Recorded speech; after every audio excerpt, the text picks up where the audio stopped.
Go ahead. Thank you, Jen. We just heard you say again that you think inflation is going to be temporary. We do anticipate that gas prices and energy prices will go up. That is something that the president has conveyed very clearly to the American public. We also believe it will be temporary and not long-lasting. We've heard you say that it was going to be temporary since last spring. So how long do you guys think temporary is? Well, again, Peter, I think what we do is we rely on the assessments of the Federal Reserve and of outside economic analysts who give an assessment of how long it will last. The expectations and their assessment at this point continues to be that it will moderate by the end of the year. There's also no question that when a foreign dictator invades a foreign country, and when that foreign dictator is the head of a country that is the third largest supplier of oil in the world, that is going to have an impact, and it is. And so to that point, inflation goes up today. The president's statement blames the Putin price hike. Are you guys just going to start blaming Putin for everything until the midterms? Well, we've seen the price of gas go up at least 75 cents since President Putin lined up troops on the border of Ukraine.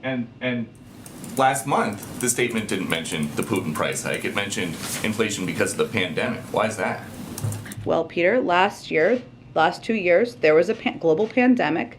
Everyone who's global economists have all agreed that that has been the biggest contributor to date of inflation because of the impact on the supply chain. Obviously, global events impact the global economy, as well as global inflation.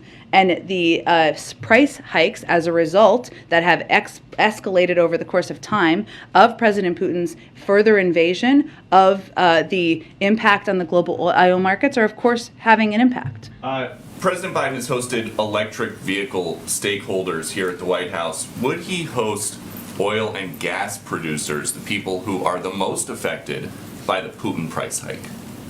Well, the oil and gas, I have nothing to preview or predict for you in terms of him hosting oil company executives. Is he open to that? I don't have anything planned on the schedule for that front, but I will tell you that the president has been clear that he believes they have the tools they need, 9,000 unused permits. They have the capacity they need to go get more oil here in the United States, and he'd encourage them to do that. Go ahead. Just one more about electric vehicles. You guys are pushing electric vehicles today. This is a president who always talks about the power of our example. Mm-hmm. Does he own an electric vehicle?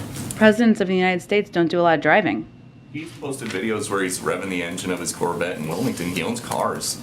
And he also has driven electric vehicles as president, as to give a model to the rest of the country. Does he own one?